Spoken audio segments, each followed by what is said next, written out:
Hi guys, this is Shankar Belana from RK Academy, Vijayanagaram. I am physical training coach and at the same time pure maths and reasoning expert. Guys, మీకు any doubt ఎస్పెషల్గా group D NTPC AP constable mains aspirants అందరికి కూడా నేను కంప్లీట్గా మీరు ఎటువంటి question నాకు WhatsApp చేసిన ఎస్పెషల్లీ ప్యూర్ మ్యాథ్స్ మాత్రమే I'm clearly telling you guys only you have to send only pure maths related 2D 3D probability permutation combinations algebra AP GP whatever ఇటువంటి సమ్స్ ఏమైనా మీకు డౌట్స్ ఉంటే నాకు WhatsApp చేయండి. మీకు క్లియర్గా ఎక్స్ప్లెయిన్ చేస్తాను కాన్సెప్ట్, అదేవిధంగా షార్ట్ కట్ చెప్తాను. సో మీరు చేయాల్సిందల్లా నాకంటూ మీరు చేయాల్సింది ఒకే ఒకటి, నేను ఇంత కష్టపడి ఈ లైట్స్లో ఏమండి ఇలా మొత్తం పీపీటీ రెడీ చేసుకొని మీ ముందుకు వస్తున్నానంటే మీరు అట్లీస్ట్ ఒక బాధ్యతాయుతంగా ఏంటి కొంచెం స్టేటస్ పెట్టండి, మీ ఫ్రెండ్స్కి షేర్ చేయండి, నన్ను బయటికి తీసుకెళ్ళండి బ్రదర్స్, ఓకేనా? అదొక్కటే మిమ్మల్ని అడుగు, నన్ను శంకరాన్ని బయటికి తీసుకెళ్ళండి.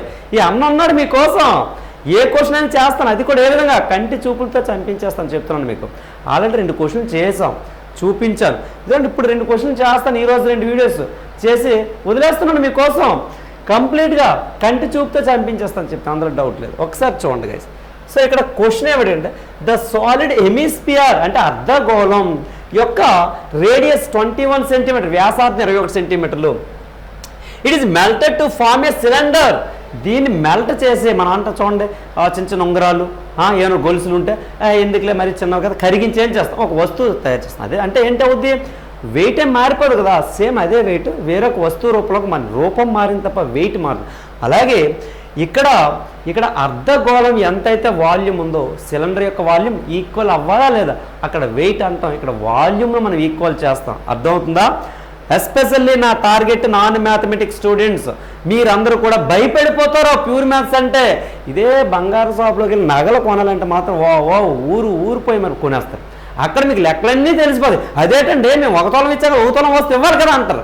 ఏం ఇక్కడ ఆ పని చేయలేరా ఏంటి? అదే వస్తువు ఏంటి హెమిస్పియర్ అర్ధగోళాన్ని కరిగించి ఏం చేస్తావు నువ్వు, సిలిండర్ స్తూపాన్ని తయారు చేసావు. మరి ఇక్కడ అప్లై చేయొచ్చు కదా అన్నాను. వెరీ ప్రాక్టికల్గా ఉండండి. నేను చెప్పేది అదే, అక్కడ బంగారం ఆస్తుల విషయానికి వచ్చేటప్పటికి మీకు అన్ని లెక్కలు వచ్చేస్తాయి, చదువుకోకపోయినా వచ్చేస్తాయి. కానీ ఇక్కడ చదువుకున్నా కూడా మ్యాథ్స్ నాకు నాన్ మ్యాథ్స్ అంటే చాలా భయం అండి అని చెప్పి గట్టి సాగదీస్తాం. ఎందుకు సాగదీయొద్దు, ఇక్కడ నుంచి నేనున్నాను. ఓకే చూడండి, ఈ వస్తువుని సాలిడ్ హెమిస్ఫియర్ ఎటువంటి బౌల్ షేప్లో ఉంటుంది. హెమిస్ఫియర్ బౌలు ఏంటి ఆ బౌల్, కానీ ఇక్కడ సాలిడ్ అనగానే మొత్తం బౌల్ షేప్ ఉన్నటువంటి సాలిడ్ అంటే లోపల ఇటువంటి ఖాళీ ఉండదు, కంప్లీట్ ఒక మెటీరియల్ ఒక పార్ట్, ఓకేనా? ఇలా సాలిడ్గా ఉన్నటువంటి కంప్లీట్ కప్పి ఉన్నటువంటి ఒక సాలిడ్ వెయిటీ ఉన్నటువంటి ఒక హెమిస్ఫియర్ అర్ధగోళాన్ని తీసుకెళ్ళి ఏం చేసాం, సిలిండర్ ఏంటి మన కిరోసిన్ డబ్బాలో ఉంటాయా, డబ్బా ఆకారంలో ఉన్నటువంటి ఒక వస్తువును తయారు చేసాం సాలిడ్గా. లోపల కూడా ఖాళీ ఉండదండి, కంప్లీట్ సాలిడ్గా మొత్తం ఒక సిలిండర్ని తయారు చేసాం. ఒక్కసారి మీకు సేఫ్స్ ఇక్కడ వేస్తాను ఏంటివే. అయితే ఇక్కడ మనకి ఏం అడిగాడంటే ఇక్కడ ఇంకోటి ఇచ్చాడు సార్, ఏ విధంగా మెల్ట్ చేసాడంట, melted to form a cylinder such that the ratio of its curved surface area. దేని యొక్క కర్వ్డ్ సర్ఫేస్ ఏరియా అండి, వక్రతల వైశాల్యం. దేనిది, సిలిండర్ స్తూపం యొక్క వక్రతల వైశాల్యానికి మరియు సంపూర్ణతల వైశాల్యం టోటల్ సర్ఫేస్ ఏరియాకి మధ్య రేషియో 2:5 ఇచ్చాడు. మంచి క్వశ్చన్, బ్యూటిఫుల్ క్వశ్చన్. అయితే what is the radius of the base of the cylinder, cylinder యొక్క బేస్ యొక్క రేడియస్ ఎలా ఉంటుంది, ఇది క్వశ్చన్. ఒకసారి చూడండి, మీకు ఆల్రెడీ వీటి యొక్క షేప్స్ మీద అయితే ఐడియా ఉంది. ఏంటంటే ఇదేమో ఇది సిలిండర్, ఏంటి సార్ ఇది సిలిండర్. సో సిలిండర్ ఇలా ఉందండి, ఇది సిలిండర్, ఓకేనా? ఇది సో ఈ సిలిండర్ నేను తీసుకున్నాను. ఏ విధంగా వచ్చింది సార్ ఈ సిలిండర్ అనేది మనకి, ఈ సిలిండర్ అనేది ఏ విధంగా వచ్చిందంటే ఇది కూడా ఈ సిలిండర్ని ఏ విధంగా తయారు చేస్తానంటే నేను దీన్ని ఈ విధంగా కన్వర్ట్ చేశాను, ఫుల్గా కరిగించి దీన్ని సిలిండర్ షేప్లోకి తీసుకొచ్చాను. మరి దీని యొక్క ఫార్ములాస్కి వచ్చేటప్పటికి దీన్ని ఏమంటాం సార్ అంటే సెంటర్ ఇదేమో రేడియస్ ఆర్, క్యాపిటల్ అనుకుందాం, ఎందుకంటే ఇక్కడ రేడియస్ చూపించాలి ఇక్కడ రేడియస్ చూపించాలి కాబట్టి దీని యొక్క రేడియస్ ఆర్ అనుకుందాం. ఫస్ట్ ఆఫ్ ఆల్ మీకు చెప్పాను క్లియర్గా కాన్సెప్ట్ డిస్కస్ చేద్దాం. హెమిస్ఫియర్ గురించి మొత్తం తెలుసుకుందాం, సిలిండర్ గురించి మొత్తం ఫార్ములా చెప్తాం, ఆ తర్వాత సమ్లోకి వెళ్దాం.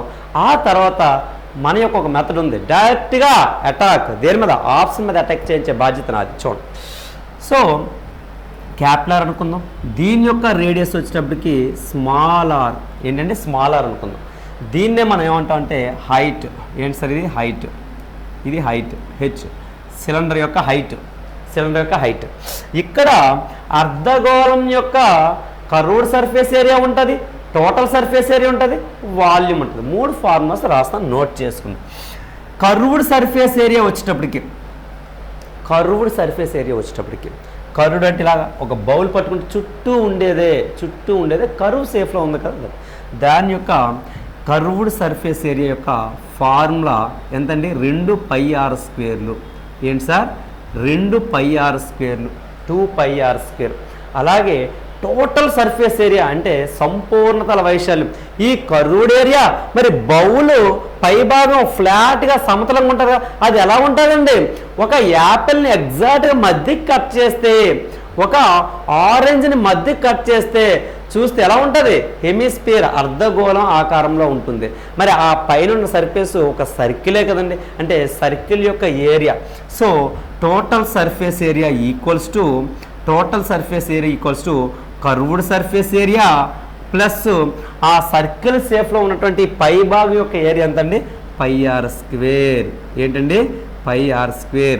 సో మొత్తం ఇదొక 2πr², అలాగే ఈ కట్ చేసినటువంటి భాగం ఒక πr² అవుతుంది కాబట్టి మొత్తం 3πr². ఇది సంపూర్ణతల వైశాల్యం యొక్క ఫార్ములా. ఏంటండి, హెమిస్ఫియర్ అర్ధగోళం. మరి ఇదే అర్ధగోళం యొక్క వాల్యూమ్కి ఫార్ములా, వాల్యూమ్ ఈక్వల్స్ టు కంప్లీట్గా గోళం యొక్క ఫార్ములా అయితే వాల్యూమ్కి 4/3 πr³, 4/3 πr³, 4/3 ఇంటూ πr³. మరి అందులో సగభాగమైన ఎగ్జాక్ట్ 2 ముక్కలు చేస్తాం అనుకోండి యాపిల్ కాయని, మరి ఏమైంది, సగభాగమే కాబట్టి 4/3లో సగం ఎంత అవుతుందంటే 2/3, 2/3 πr³. ఇది వాల్యూమ్కి ఫార్ములా. మరి ఇక్కడ అన్నీ కూడా క్యాపిలర్ తీసుకోమన్నాను కాబట్టి ఇవన్నీ క్యాప్, లేదంటే సింపుల్గా ఓ పని చేద్దాం, దీని యొక్క క్యాపిలర్ కాకుండా దీన్ని ఓ పని చేస్తానండి, ఓకేనా. దీన్ని ఏం చేద్దాం అంటే ఇది స్మాల్ ఆర్ అనేసుకుందాం, దీన్నే క్యాపిలర్ అనుకుంటాను, ఓకేనా. దీన్నే క్యాపిలర్ అనుకుంటాం, ఎందుకంటే కన్ఫ్యూజ్ అయిపోతాం. ఫార్ములాస్ అన్నీ కూడా నేను ఆల్రెడీ స్మాల్ ఆర్లో రాసేసాను కాబట్టి మీరు కన్ఫ్యూజ్ అవుతారు. Okay, that's way I'm taking this is small r, this as a capillary. అర్థమవుతుందా? మరి సిలిండర్ కూడా ఫార్ములాస్ అన్నీ చెప్తాను, జాగ్రత్తగా వినండి. ఒక సిలిండర్ యొక్క కర్వ్డ్ డబ్బాని మీరు చేతిలో ఊహించుకుంటే చుట్టూ ఎలా ఉంటుంది, సర్కిల్ రౌండ్గా ఉంటుంది, దాన్ని కర్వ్డ్ సర్ఫేస్ ఏరియా అంటాం. దానికి ఫార్ములా కర్వ్డ్ సర్ఫేస్ ఏరియా వక్రతల వైశాల్యం ఫార్ములా ఏంటంటే 2πr × h, 2πrh. అలాగే సంపూర్ణత మొత్తం వైశాల్యము ఏంటి, పైన ఒక సర్కిల్ షేప్ తల ఉంటుంది, కిందన కూడా ఒక సర్క్యులర్ షేప్లో ఉన్నటువంటి తల ఉంటుంది. ఈ 2 తలాల యొక్క వైశాల్యాలు ఏమవుతాయి, πr², ఏమవుతుందండి 2πr². అంటే టోటల్ సర్ఫేస్ ఏరియాకి వచ్చేటప్పటికి ఏంటి సార్, టోటల్ సర్ఫేస్ ఏరియాకి వచ్చేటప్పటికి curved surface area plus 2 × πr². అవునా కాదా, 2 πr² ఉంటాయి. ఒక డబ్బాని చేతిలో ఊహించుకుంటే చుట్టూ సర్ఫేస్ ఏరియా ఏంటి, కర్వ్డ్ సర్ఫేస్ ఏరియా కట్టేశారు. ఇప్పుడు పైన ఒక తల ఉంటుంది, కిందన ఒక తల ఉంటుంది. ఈ 2 కూడా సర్క్యులర్ షేప్లో ఉంటాయి కాబట్టి, వృత్తాకారంలో ఉంటాయి కాబట్టి ఆ 2 తలాల యొక్క వైశాల్యం 2πr². అర్థమైందండి. సో టోటల్గా చూసుకుంటే ఏమొచ్చిందంటే 2πrh ప్లస్ 2πr². రెండింటి వద్ద కూడా మనకి 2πr కామన్గా ఉంది కాబట్టి 2πrని కామన్గా తీస్తే, 2πrని కామన్ తీస్తే ఇక్కడ h మిగులుతుంది, ఇక్కడ ఒక r మిగులుతుంది. ఇది టోటల్ సర్ఫేస్ ఏరియా. ఇదేంటంటే ఇది టోటల్ సర్ఫేస్ ఏరియా. మరి ఇవన్నీ కూడా మళ్ళీ నేను మిస్టేక్ ఏం చేశానంటే అన్నీ కూడా ఏం తీసుకోవాలి చెప్పాను, క్యాపిలర్స్. ఏంటండి, కరెక్షన్ చేసుకోండి, ఏమైపోదు. క్యాపిటల్ ఆర్స్ తీసుకోవాలి. ఏంటంటే క్యాపిటల్ ఆర్స్ తీసుకోండి ఇది. సో ఇక్కడ వాల్యూమ్కి వచ్చేటప్పటికి వాల్యూమ్ ఈక్వల్స్ టు ఫార్ములా ఏంటంటే volume equals to formula pi r square into h, pi r square into h, ఇది వాల్యూమ్ యొక్క ఫార్ములా. ఇప్పుడు ఇక్కడ వాల్యూమో 2/3 పై ఆర్ క్యూబ్, ఇక్కడ వాల్యూమో pi r square into h, ఇక్కడ వాల్యూమ్ ఏమో 2/3 పై ఆర్ క్యూబ్, ఇక్కడ వాల్యూమ్ ఏమో పై ఆర్ స్క్వేర్ హెచ్. ఏమండి అర్థమవుతుందా? కాన్సెప్ట్ అర్థం చేయండి. ఈ రెండు సమానం అవ్వాలిగా. ఈ బరువున్న వస్తువుని ఈ బరువు కింద మార్చాం, ఈ సేఫ్లోకి మార్చాం. బరువులు రెండు సమానం అవ్వాలి లేదా? ఒక తులం బంగారం నువ్వు ఇచ్చి ఏంటి మళ్ళీ ఏదైనా వస్తువు చేస్తే ఏమంట అదేంటి మళ్ళీ తులం ఉండాలి కదా, ఎందుకు తగ్గింది అడుగుతావా లేదా? ఇదే అంతే. వస్తువు సేఫే మారుతుంది కానీ వాల్యూమ్ అనేది ఈక్వల్ అవ్వాలి, వాల్యూమ్ అనేది ఈక్వల్ అవ్వాలి. మరి అలా చూసుకుంటూ ఇప్పుడు నేను ఏం చేయాలంటే గైస్ ఈ రెండు కూడా ఈక్వల్ చేయాలి. ఏంటి లెక్క ప్రకారం ఏమవుతుందండి 2/3 pi r cube equals to pi capital r square h, capital r square h, capital r square h అనేది మన యొక్క ఈక్వేషన్ అవుతుంది. మరి రెండు వద్ద కూడా పైకి క్యాన్సిల్. కానీ ఇక్కడ మనకి ఇక్కడ రేడియస్ ఇవ్వడం జరిగింది. క్యాపిటల్ ఆర్ వాల్యూ ఇచ్చాడు. ఎంత ఇచ్చాడు sir? Capital r value 21 centimetres ఇవ్వడం జరిగింది. క్యాపిటల్ ఆర్ వాల్యూ ఎంతండి? 21 సెంటీమీటర్స్ ఇవ్వడం జరిగింది. దాన్ని ప్రతిక్షేపిస్తే మనం ఇందులో ప్రతిక్షేపిస్తే ఏమండి 2/3 r cube equals to capital r value 21 కాబట్టి స్క్వేర్ ఇంటూ హెచ్, ఇది ఇలా వచ్చింది. బట్ ఇక్కడ మనం గ్రహించవలసింది ఏంటంటే ఏంటి సార్? ఇక్కడ గ్రహించవలసిందే మనకి ఇంకొక ఈక్వేషన్ ఇచ్చాడు మనకి. హింట్ ఏమి ఇచ్చాడు సార్? కర్వ్డ్ సర్ఫేస్ సిలిండర్ యొక్క కర్వ్డ్ సర్ఫేస్ ఏరియాకి టోటల్ సర్ఫేస్ ఏరియాకి మధ్య రేషియో అనేది 2:5 అంట. ఏంటి సార్? 2:5 అంట. మరి ఇదిగోండి ఇవే కదా మనం తీసుకున్నాం. Curved surface area 2πRH. ఏంటి curved surface area 2πRH, curved surface area ఎంతమ్మా? 2πRH by total surface area ఎంతండి? 2πr into H plus are. అవునా కాదా? ఇది ఉంది. ఈ రెండింటి యొక్క వాల్యూ ఏమి ఇచ్చాడంటే మనకి 2/5 ఇచ్చాడు సార్. 2/5 ఇచ్చాడు. ఇక్కడ 2πrకి క్యాన్సిల్ అయిపోతే h plus r equals to 2/5. Cross multiplication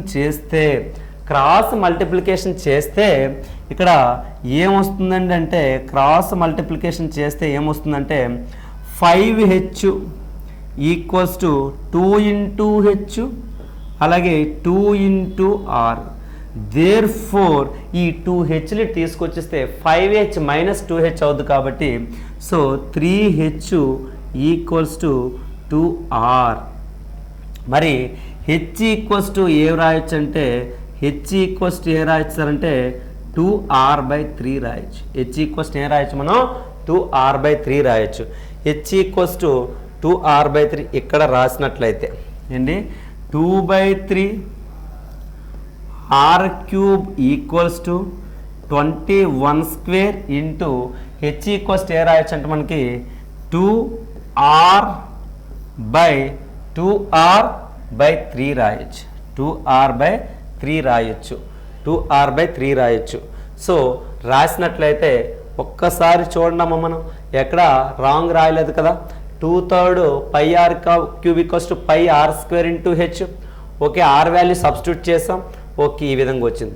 ఒక్కసారి మీరు చూసినట్లయితే ఇక్కడ 2కి క్యాన్సిల్, 3కి క్యాన్సిల్. ఓకేనా? సో ఇంకేం మిగిలిందంటే మనకి r cube h plus are.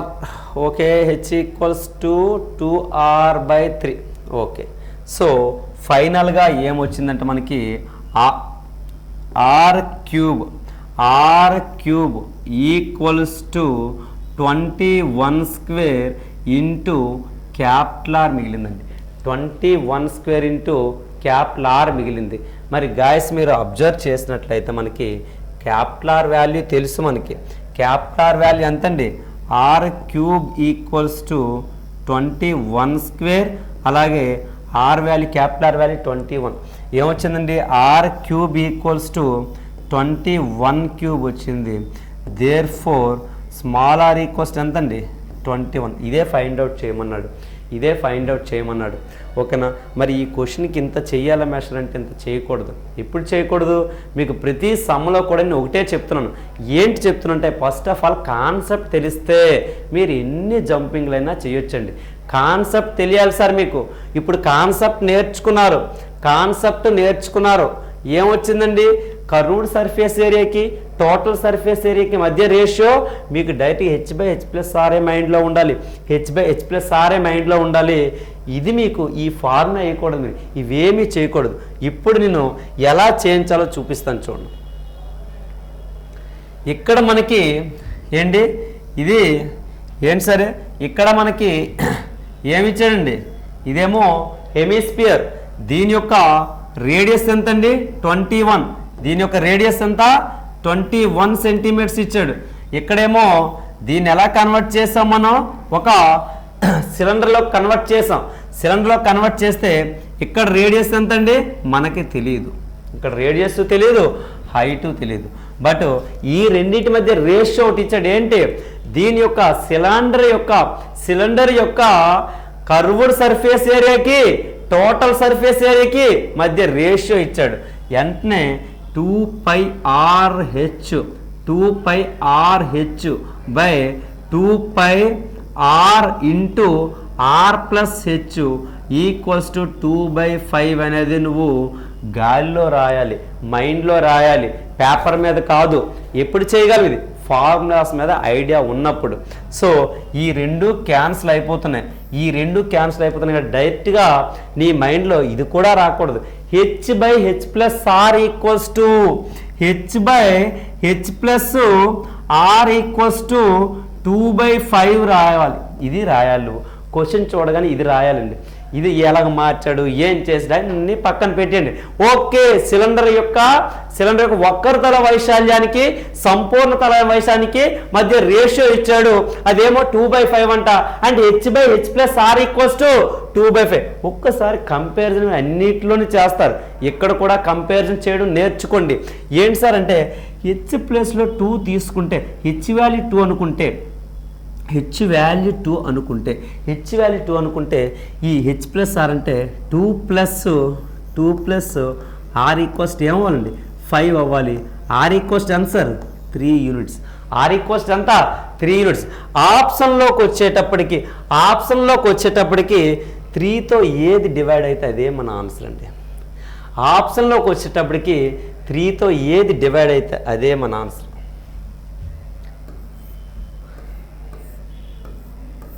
అర్థమైందా సార్? ఇంతే. క్వశ్చన్ చూసి ఆన్సర్ పెట్టాలి. మీరు మెయిన్స్కి ప్రిపేర్ అవుతున్నారు, అది మైండ్లో పెట్టుకోండి. అర్థమైందా? ప్రిలిమ్స్ ఎంత కష్టంగా ఉందో దానికి డబుల్ కష్టంగా ఉంటుంది. మెయిన్స్కి ప్రిపేర్ అయ్యే స్టూడెంట్ ఈ విధంగా చేయాలి. ఏ విధంగా? చూడండి గాయస్, మనకి కర్వ్డ్ సర్ఫేస్ ఏరియాకి టోటల్ సర్ఫేస్ ఏరియాకి రేషియో అనగానే h/h+r అనేది మైండ్లోకి రావాలి. ఓకే, h/h+r ఈక్వల్స్ టు 2/5 అంట. h/h+r ఈక్వల్స్ టు 2/5 అంట. h ఈక్వల్స్ టు 2 తీసుకుంటే ఇక్కడ h+r ఈక్వల్స్ టు 5 అంటే r వాల్యూ 3. r వాల్యూ 3 అంటే 3 టైమ్స్ 3 పార్ట్స్ అంటే 3 × x ఉంటుంది. r వాల్యూ 3 × x ఉంటుందంటే r అనేది ఎలా ఉంటుందంటే 3 యొక్క మల్టిపుల్ అయి ఉండాలి. ఆప్షన్లో ఏది ఉంటే 3 యొక్క మల్టిపుల్ అదే మన ఆన్సర్.